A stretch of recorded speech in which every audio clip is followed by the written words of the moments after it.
Muy bien, bienvenidos a este nuevo video tutorial en el cual vamos a hablar acerca del movimiento parabólico. Este es un movimiento que se relaciona con el tiro vertical que vimos en la sesión anterior. Por lo tanto, vamos a explicar, aparte de lo que ustedes ya pueden leer aquí en el documento que está subido en la plataforma, vamos a explicar pues algunos parámetros que se deben de tomar en cuenta acerca del movimiento parabólico. En primer lugar, ¿por qué se llama movimiento parabólico?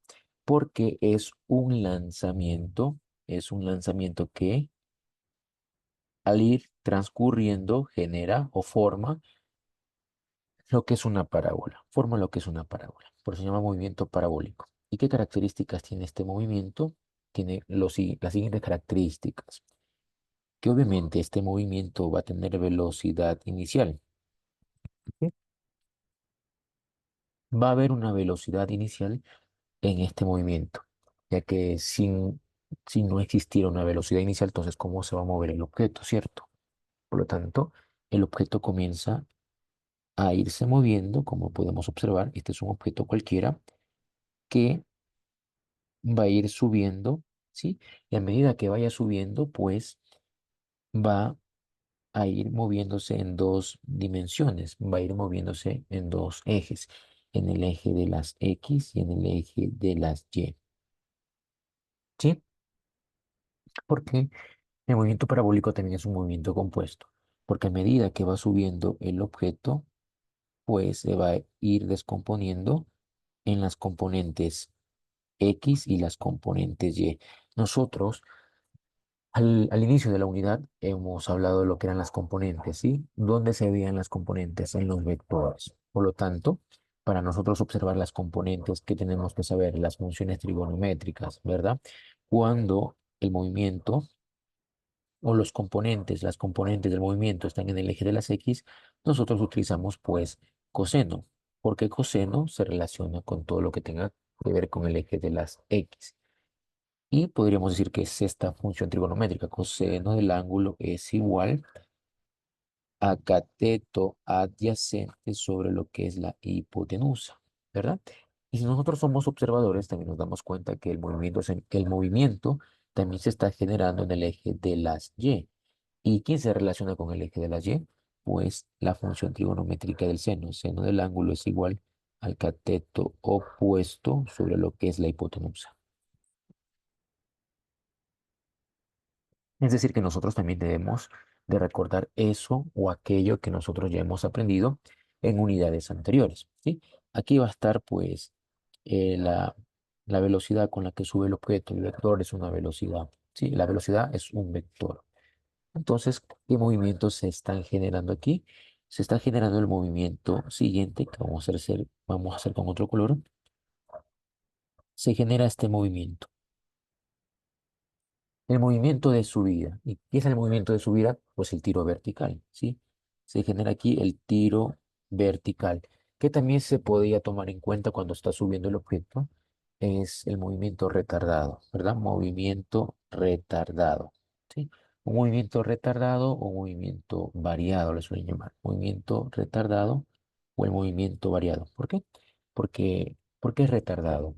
Porque a medida que va subiendo el objeto, la gravedad pues va a hacer su trabajo, porque la gravedad hace que todo vaya hacia abajo. Y si yo voy en contra de la gravedad, pues estaría retardando y aquí la gravedad va a ser negativa a medida que vaya subiendo. Después nosotros sabemos que aquí llega un punto donde la velocidad final es cero, ¿sí? Aquí también hay lo que es la altura máxima, ¿verdad? Hay aquella altura máxima y también se genera otro tipo de movimiento.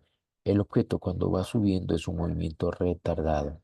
Y a medida que va avanzando hasta formar la parábola, genera otro movimiento, el movimiento en el eje de las X. Este movimiento que se genera es en un movimiento rectilíneo uniforme. A medida que va avanzando el objeto y forma la parábola, se mueve o genera dos movimientos. El uno, que es el movimiento vertical, ¿sí? El tiro vertical. Y en el eje de las X es el MRU, movimiento rectilíneo uniforme, ¿sí? Es decir, es un movimiento compuesto. El que sube Y luego el que baja, también hay otro movimiento que es la caída libre, ¿verdad? Aquí es caída libre. Y también hay otro movimiento que es en la parte de las X, en el eje horizontal, que es el MRU, ¿verdad? Entonces, ¿cómo se calculan pues estos parámetros? ¿Cómo se calcula esto que se le llama el alcance máximo? Alcance máximo. Es decir, la distancia que logró recorrer el objeto a medida que iba formando la parábola. Ese es el alcance máximo. ¿Cómo calculo el alcance máximo? ¿Cómo calculo las componentes? ¿Cómo calculo la altura máxima? ¿Cómo calculo el tiempo de vuelo? Aquí también existe lo que es el tiempo de vuelo, porque el objeto a medida que va avanzando y va formando la parábola, también se demora y eso es el tiempo de vuelo, ¿sí? Calculo todos esos parámetros mediante las fórmulas y nos demoraríamos mucho en explicar cómo obtener las fórmulas, se nos haría un video muy largo. Dar la explicación, porque aquí se utilizan muchas razones trigonométricas para descubrir esas fórmulas. Así que mejor vamos a escribirlas. Por ejemplo, ¿cómo calcular las componentes? Las componentes que son estas partes, ¿sí? ¿Cómo calcular estas componentes? ¿Sí? Como ya les había mencionado, las componentes. ¿Cómo calculo las componentes? Con las funciones trigonométricas. ¿Qué funciones trigonométricas vamos a utilizar? Pues las del seno y coseno. Coseno del ángulo es igual al cateto adyacente sobre la hipotenusa. Sí, ahí está. Pero cuando el objeto se mueve, vemos estas situaciones. Aquí está la velocidad del objeto, la velocidad inicial. Esta velocidad inicial del objeto también se desprende aquí en el eje de las X, sería velocidad inicial en el eje de las X y también se desprende acá en velocidad inicial en el eje de las Y. Simplemente cambiamos los parámetros, miren cómo se ha formado un triángulo rectángulo, aquí va a estar el ángulo y digo coseno del ángulo que me están dando es igual a cateto adyacente. ¿Cuál es el cateto adyacente? Esto que está en el piso. Es la velocidad inicial en X y se divide para la hipotenusa. ¿Cuál es la hipotenusa? Esta parte, que es la velocidad. Y simplemente si yo quiero averiguar la componente de la velocidad en X, simplemente la despejo y me va a quedar de esta manera. ¿Sí? La despejo y me queda de esta manera. Y tendríamos esta formulita para calcular la componente en X. ¿Sí? De la misma manera nosotros hacemos con la componente en Y. Y para la componente Y nosotros utilizamos lo que es la función trigonométrica del seno del ángulo es igual al cateto opuesto sobre lo que es la hipotenusa. Aquí el objeto va avanzando, se va desprendiendo el movimiento, velocidad inicial en el eje de las X y acá va a estar la velocidad inicial en el eje de las Y. ¿Sí? Ahora me interesa saber esto.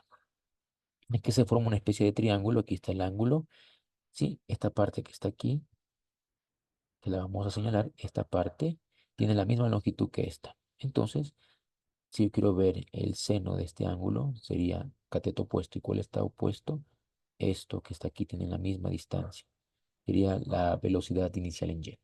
Utilizamos seno del ángulo es igual a al cateto opuesto. ¿Quién está opuesto? Esto está opuesto al frente. Es velocidad inicial en Y dividido para la hipotenusa. ¿Cuál es la hipotenusa? Aquí en este caso la velocidad inicial. Y por último, si yo quiero ver la componente en Y de la velocidad, simplemente la despejo y me quedaría el despeje de esta manera. Y tendríamos la fórmula para hacer los cálculos pertinentes si es que me piden calcular la componente en Y. Y así iríamos haciendo las demostraciones de las demás fórmulas que tendríamos que utilizar, pero nos llevaría mucho tiempo. Así que vamos a omitir las demostraciones, fórmulas, y vamos a escribirlas directamente. Por ejemplo, ¿cómo sería la fórmula del tiempo de vuelo? Tiempo de vuelo. La fórmula del tiempo de vuelo es muy similar a la fórmula del tiempo de vuelo en el tema de tiro vertical. Es así, tiempo de vuelo es igual al duplo de la velocidad inicial por seno del ángulo que me den dividido para la gravedad. Esta es la fórmula del tiempo de vuelo en el caso de movimiento parabólico. Sí, ahí está. Vamos con la tercera fórmula, que sería la altura máxima. Altura máxima, la altura máxima. La altura máxima, a la altura la represento con h y el max de máxima y es igual a velocidad inicial al cuadrado por seno del ángulo que me den elevado al cuadrado y esto se divide para el duplo de la gravedad. ¿Sí? Ahí está. Tenemos esta fórmula. Vamos con la fórmula del alcance máximo. ¿Para qué me sirve la fórmula del alcance máximo? Para ver la distancia que recorrió el objeto al ser lanzado. ¿Sí? Y algo importante que hay que destacar, ¿cuándo se consigue el alcance máximo? Cuando el ángulo de tiro, esto es en los proyectiles que suelen hacer cuando lanzan proyectiles en las guerras, cuando se alcanza la distancia máxima. ¿Cuándo es el alcance máximo? Cuando nosotros lanzamos un proyectil con un ángulo de 45 grados. Ahí se logra un alcance máximo total. ¿Sí? Y aquí vamos a escribir pues la fórmula, sería la cuarta fórmula de llamada el alcance máximo o alcance horizontal. ¿Sí? Y la representamos con la X. Alcance máximo o alcance horizontal es igual a la velocidad inicial al cuadrado por seno del ángulo, ojo, velocidad inicial al cuadrado por seno del duplo del ángulo que me den, ángulo teta, y esto se va a dividir para la gravedad. Esta es la fórmula del alcance horizontal. ¿Sí? Y el ejercicio, el deber que nosotros vamos a tener que realizar, pues es simplemente de reemplazar datos en estas fórmulas. El deber es muy sencillo, me pide la distancia donde caerá la bola. La distancia donde caerá la bola, pues es el alcance máximo, el alcance horizontal. La altura máxima que alcanzará, pues es con la fórmula de altura máxima. Es decir, no hay que despejar nada, simplemente reemplazar datos. El tiempo que la bola permanece en el aire, esto es el tiempo de vuelo. Entonces simplemente aplicamos la fórmula y reemplazamos datos y podremos hacer tranquilamente nuestro deber. ¿Sí? No hay que despejar nada, nada por el estilo. Está muy sencillo. Gracias por su atención prestada. Nos vemos en un próximo video tutorial.